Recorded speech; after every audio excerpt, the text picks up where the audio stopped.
भारत का अपना indigenous global positioning system यानी जीपीएस सिस्टम बनाने का जो ये सपना है, क्या इसमें कुछ रुकावटें आ रही हैं?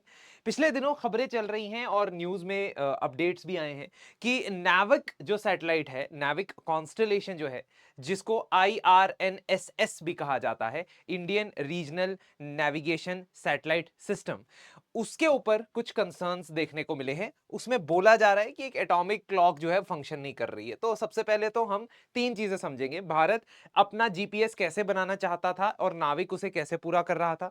दूसरा, ये एटॉमिक क्लॉक का क्या फंक्शन था और तीसरा, आगे फ्यूचर में अब इस पर्टिकुलर प्रोजेक्ट में क्या इसरो करने वाला है सो दैट हमारे जो चैलेंजेस आ रहे हैं अपना नेविगेशन सिस्टम बनाने के लिए उनको कैसे पूरा किया जाए। मेरा नाम है आयुष रैना और कुछ ही मिनटों में मैं इस पूरे टॉपिक को आपके सामने समझाऊंगा। देखिए, अब देखिए, सॉवरेन शील्ड कहा जाता है हमारे नाविक सिस्टम को या आईआरएनएसएस सिस्टम को। ये जो नाविक सिस्टम है इसकी रिक्वायरमेंट तब हमें महसूस हुई जब 1999 के अंदर ग्लोबल पोजीशनिंग सैटेलाइट सिस्टम, जिससे जगह की लोकेशन बहुत क्लियरली बहुत अच्छे से ट्रायंगुलेट हो जाती है, पता लग जाती है।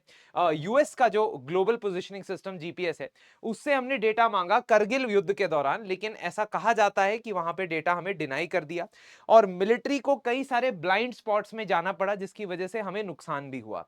जिसके चलते 2006 से लेकर 2013 के अंदर भारत ने 3500 करोड़ रुपए लगा के एक इंडिपेंडेंट 7 सैटेलाइट का प्रोजेक्ट बनाया जिसका नाम है नाविक या आईआरएनएसएस। इसका मैंडेट ये था कि हम सिविलियंस के लिए 20 मीटर तक की एक्यूरेसी का एक नेविगेशन सिस्टम तैयार करें और स्ट्रेटेजिक डिफेंस के लिए 5 मीटर तक की एक्यूरेसी का एक एनक्रिप्टेड नेविगेशन सिस्टम तैयार करें। नेविगेशन सिस्टम का मतलब होता है कि किसी पर्टिकुलर जगह की कोऑर्डिनेट्स पता चलना और उसे ट्रैक करने की कैपेबिलिटीज होना।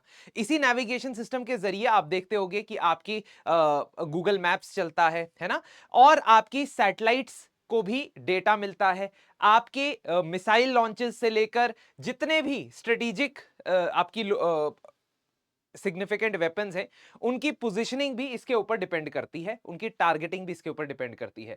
तो ग्लोबल सिस्टम्स की जगह हमने एक रीजनल सिस्टम बनाने की कोशिश की, बनाया भी। और इस रीजनल सिस्टम का जो रेडियस है, आप देखोगे ऑपरेटिंग रेडियस, वो भारत से 1500 किलोमीटर ईस्ट और वेस्ट दोनों डायरेक्शन में है। तो ऐसा नहीं है कि सिर्फ ये सबसे पहली बात कि ये सिर्फ इंडिया के ऊपर काम करता है, नहीं, इंडिया के नेबरिंग कंट्रीज या नेबर्स के लिए भी काम कर सकता है और उस पे नजर बनाने के लिए भी बहुत ज्यादा इंपॉर्टेंट है, खासतौर पे हमारी लैंड और मैरिटाइम बॉर्डर्स के लिए। तो अब इस आईआरएनएसएस के बारे में अगर हम जाने तो इसमें जो सैटेलाइट सिस्टम है उसमें 7 सैटेलाइट डाले गए हैं। 1 2 3 4 5 6 7 इस इमेज में आप देख सकते हैं। ये सातों सैटेलाइट हमने जियो स्टेशनरी ऑर्बिट में डाले। जियो stationery orbit in is 36,000 kilometres away from the earth surface. और ये जो ऑर्बिट होता है, यहां से आप डायरेक्टली इस सैटेलाइट के कॉन्स्टलेशन से इंडिया और उसके 1500 किलोमीटर इधर 1500 किलोमीटर इधर सारा टाइम ये इसी पर्टिकुलर एरिया के ऊपर लॉक्ड है। मतलब जैसे जैसे अर्थ रोटेट करेगी ये सैटेलाइट भी वैसे वैसे ही रोटेट करेंगे। So they will cover only this much area, ये इतना ही एरिया कवर करेंगे और परसिस्टेंटली इसकी नजर इतने एरिया पे ही रहेगी। अनलाइक अदर सिस्टम्स जो कि पूरे वर्ल्ड में कहीं ना किसी लोकेशन पे जाते रहते हैं। आप पोलर सैटेलाइट सिस्टम्स को देखोगे, they are not for navigation purposes, they are just for observation purposes.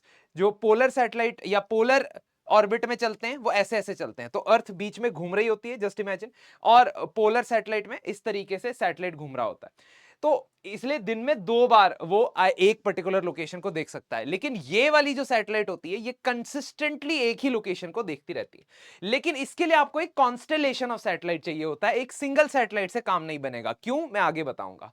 अब फायदा क्या है? फायदा इस तरीके की जियो सिंक्रोनस अर्थ ऑर्बिट में रखने का फायदा यह है कि आप वर्टिकली या डायरेक्टली किसी भी टोपोग्राफी को देख सकते हो। अगर आप एंगल से देखते हो तो हो सकता है कि आपके पास यहां पे भी कुछ ब्लाइंड स्पॉट्स आ जाएं, लेकिन इसमें ब्लाइंड स्पॉट्स कम आते हैं। इसी तरीके से हर कंट्री के पास अपना नेविगेशन सिस्टम नहीं है। सिर्फ यूएसए जो जीपीएस यूज करता है, ग्लोनास रशिया के अंदर यूज होता है, गलीलियो ईयू के अंदर, बेइदू चाइना के अंदर, QZSS जापान के अंदर और नाविक भारत के अंदर। ये बाकी जो सिस्टम्स हैं इनका स्कोप ग्लोबल है, मतलब ये ग्लोबली चीजों को मॉनिटर कर सकते हैं, लेकिन भारत ने रीजनल सिस्टम बनाया है और इसीलिए उसको जियो स्टेशनरी अर्थ ऑर्बिट में डाला है। प्रेजेंटली उसमें 7 सैटेलाइट्स होने चाहिए, लेकिन 7 सैटेलाइट के कॉन्स्टलेशन में अभी कहा जा रहा है कि 3 ही सैटेलाइट एक्टिव परिस्थिति में है। और उसमें से एक जो खबर है जिसकी वजह से मैं सारी बात कर रहा हूं वो ये कि IRNSS 1F, तो जब सैटेलाइट लॉन्च की गई तो 1A 1B 1C 1D इस तरीके से उनके नाम रखे गए और उनको 2013 से लॉन्च करना शुरू किया। जो 1F है यानी जो फर्स्ट सेट ऑफ सैटेलाइट्स जो लॉन्च की गई थी उसमें 1F नंबर की जो सैटेलाइट है उसके 10 साल पूरे हो चुके हैं। बेसिकली ये जो सैटेलाइट फर्स्ट जनरेशन में बनाई गई थी इनकी लाइफ 10 साल की ही थी, 10 साल भी पूरे हो चुके हैं और इसके ऊपर जो एटॉमिक क्लॉक लगी है वो फंक्शन करना बंद कर गई है। बाकी 5 सैटेलाइट ऑलरेडी अपना लाइफ टाइम पूरा कर चुके थे, 1ABCDE है ना, 5 सैटेलाइट अपना ऑलरेडी लाइफ टाइम पूरा कर चुके थे और अब उनमें से 3 की क्लॉक्स भी रिडंडेंट हो चुकी है। अगर आप देखोगे कि इस एटॉमिक क्लॉक का पर्पस क्या होता है, उससे पहले हम ये देखते हैं कि हमें क्यों 4 सैटेलाइट वर्किंग चाहिए किसी भी जगह को ट्रेस करने के लिए, लोकेशन को ट्रेस करने के लिए। अगर एक सैटेलाइट है, अगर हमारे पास एक सैटेलाइट है पूरे सिस्टम में, तो फिर हमारे लिए तो बहुत मुश्किल हो जाता है किसी भी जगह के कोऑर्डिनेट्स को ट्रैक करना। हम ज्यादा से ज्यादा ये बता सकते हैं कि इस पर्टिकुलर स्फीयर के अंदर कोई लोकेशन है, लेकिन स्फीयर 3 डायमेंशनल हो सकता है तो इसलिए एक्यूरेसी बिल्कुल भी नहीं है। अगर हमारे पास 2 सैटेलाइट है तो हम एक प्लेन बता सकते हैं, एक प्लेन में हम प्लेन बता सकते हैं कि क्या इस प्लेन में वो लोकेशन है या इस प्लेन में वो लोकेशन है या इस प्लेन में लोकेशन है 2 डायमेंशनल पे, लेकिन वहां पे भी एक्यूरेसी बहुत मुश्किल है। अगर हमारे पास 3 सैटेलाइट है तो हमारे पास ये प्रोबेबिलिटी आ जाती है कि हम 2 में से किसी एक पॉइंट को कह सकते हैं कि जिस ऑब्जेक्ट को हम तलाश कर रहे हैं वो या तो यहां है या यहां है। तो हमें 4 सैटेलाइट चाहिए होती है to exactly pinpoint all the XYZ coordinate, है ना। पूरे इस कोऑर्डिनेट निकालने के लिए हमें 4 सैटेलाइट्स की जरूरत होती है, तीनों कोऑर्डिनेट, है ना। तो आपने कोऑर्डिनेट ज्योमेट्री पढ़ी होगी, यहां पे एक ऐसा वाला भी ग्राफ सा बनता है ना, ये एक्स एक्सिस, ये वाई एक्सिस, ये जेड एक्सिस। तो किसी जगह की लोकेशन 3 डायमेंशनल स्पेस में चाहिए तो 4 सैटेलाइट आपको उसके लिए चाहिए to triangulate to that particular area. और इसीलिए अगर 4 सैटेलाइट्स नहीं है तो इसका जो काम है वो पूरा नहीं हो पा रहा है। अब एटॉमिक क्लॉक का क्या पर्पस होता है? देखो, एटॉमिक क्लॉक नेविगेशन सिस्टम के अंदर इसलिए इस्तेमाल होती है क्योंकि आपको जगह को ट्रेस करना है और आपको जगह के ट्रेस करने के लिए लैंड पे आपसे वो कितना दूर है ये बताना पड़ेगा। इसका मतलब इसमें टाइम मेजर करना पड़ेगा, है ना। और टाइम या किसी जगह की लोकेशन यहां पे कैसे मेजर की जाती है, डिस्टेंस कैसे मेजर किया जाता है? डिस्टेंस मेजर किया जाता है by sending an electromagnetic wave. एक इलेक्ट्रोमैग्नेटिक वेव को भेजा जाता है और जितनी देर में वो सैटेलाइट पर वापस पहुंचती है उससे टाइम कैलकुलेट किया जाता है, उस टाइम को रखा जाता है और उससे डिस्टेंस कैलकुलेट किया जाता है। सिंपल सी बात है, आपको पता है कि कोई पर्टिकुलर इलेक्ट्रोमैग्नेटिक वेव है, आपको यह पता है कि वो कितनी स्पीड से आपने भेजी है और आपको यह भी पता है कि वो कितने टाइम में आपके पास पहुंची है वापस। तो आपको अगर इसे एक्यूरेटली मेजर कर लेते हो, आप अगर इसे एक्यूरेटली मेजर कर देते हो तो आप डिस्टेंस बहुत अच्छे से बता पाओगे और अगर आप डिस्टेंस बता पाओगे तो आप एग्जैक्ट लोकेशन बता पाओगे। तो ये एटॉमिक क्लॉक का पर्पस ही यही होता है कि ये मेजर करती है कि सैटेलाइट से भेजा गया सिग्नल कितनी देर में सैटेलाइट पे वापस आ रहा है और जब ये मेजर हो जाता है उसको हम स्पीड के साथ मल्टीप्लाई कर देते हैं, हमें डिस्टेंस मिल जाता है। Simple formula, speed into time is equal to distance. तो इससे हम जगह को एक्यूरेटली पहचान पाते हैं। जितनी एक्यूरेट घड़ी होगी ये, उतना एक्यूरेटली हम जगह की लोकेशन को पहचान पाएंगे। तो एटॉमिक क्लॉक का इस्तेमाल इसलिए किया जाता है क्योंकि एटॉमिक क्लॉक बाकी रेगुलर जो क्वार्ट्ज वाली क्लॉक होती है, दूसरी क्लॉक है, उससे बहुत ज्यादा प्रिसाइज होती है, एक्यूरेट होती है, कई सालों तक उसमें चलने की क्षमता होती है। ऑल्दो ये वाली एटॉमिक क्लॉक्स की फंक्शनिंग में थोड़ा सा प्रॉब्लम देखने को मिला है। इसीलिए आप देख सकते हो कि एटॉमिक क्लॉक जो है वो बेसिकली एक तरीके का दिमाग ही है उस सैटेलाइट का, और अगर वो काम करना बंद कर जाए तो सैटेलाइट नेविगेशन के लिए तो नहीं इस्तेमाल हो सकती है। 1999 में जब भारत ने अपना सैटेलाइट का डेटा, जीपीएस का डेटा हमें नहीं दिया था, यूएसए ने भारत को डेटा नहीं दिया था, then we were very concern. और अब कुछ समय से हम अपनी इंडिजिनियस एटॉमिक क्लॉक्स बनाते जा रहे हैं। हम रुबिडियम एटॉमिक क्लॉक्स इसरो जो है वो खुद अपनी इंडिजीनियसली डेवलप्ड बना रहा है और इसके अंदर इंडिजिनाइजेशन के लिए काम किया गया, एफर्ट किया गया है। बट अनफॉर्चुनेटली आप ये देखेंगे कि ये जो सैटेलाइट है, हमें पता था कि 10 साल इसका वर्किंग पीरियड है, 10 साल खत्म हो जाएगा तो हमें दूसरी सैटेलाइट इस कॉन्स्टलेशन में डालनी पड़ेंगी। तो दूसरी सैटेलाइट या सेकेंड जनरेशन सैटेलाइट्स को इस आईआरएनएसएस के अंडर एंटर करने का सिलसिला मई 2023 से शुरू होता है। ये जो दूसरी सैटेलाइट है ये बेटर पोजिशनड है, बेटर डिजाइंड है from the first generation INS satellite. उसमें जो सैटेलाइट्स थी उसके अंदर एटॉमिक क्लॉक जो थी वो इंपोर्टेड थी, स्विस स्पेक्ट्रा टाइम। यहां पे जो हम एटॉमिक क्लॉक लगाएंगे वो हमारी इंडिजिनियस रुबिडियम एटॉमिक क्लॉक होंगी। 10 साल का उनका उन सैटेलाइट्स का टाइम पीरियड था, इसमें 12 साल से ज्यादा का टाइम पीरियड है।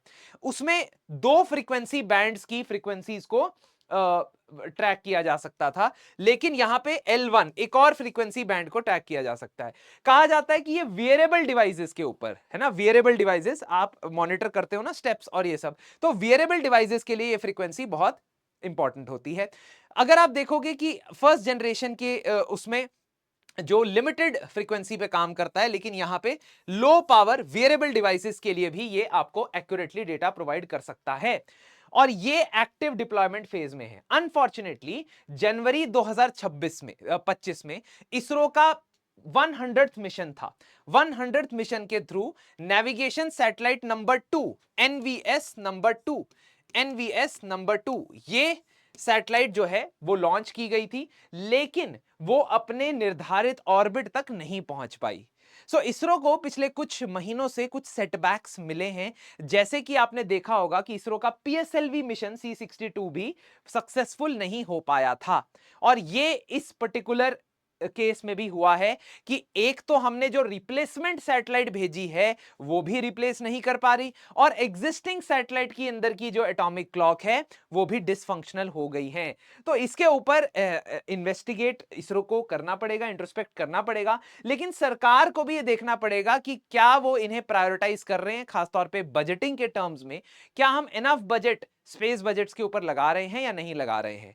आने वाले समय में इसरो का प्लान है कि इन सभी सैटेलाइट्स को 2026 के एंड तक फंक्शनल करना है। तो 2026 के एंड तक more launches will be planned and hopefully by the end of this year we can once again create this shield, in fact improve this shield of navigation which we had created for ourselves, so that हमारी self dependency strategic cases में बन पाए। आपका इस particular मामले के बारे में क्या राय है मुझे जरूर कमेंट सेक्शन में बताएं। ऑल्सो अगर प्रीलिम्स 2026 के लिए आप एक बिल्कुल फोकस तरीके से रिवीजन करना चाहते हैं, रैपिड रिवीजन राउंड में हम सभी सब्जेक्ट्स के सबसे इंपॉर्टेंट 150 से 200 टॉपिक को रिवाइज करवाते हैं अपनी क्लासेस के अंदर। और अगर आप सिर्फ करंट अफेयर्स पे फोकस करना चाहते हैं, करंट अफेयर्स को मास्टर करना चाहते हैं for UPSC prelims, because 25 to 30 questions easily current affairs में से आएंगे वहां पे, तो उसके लिए एपिक कोर्स भी आप एक बार वेबसाइट पे जाके चेक कर सकते हैं। धन्यवाद।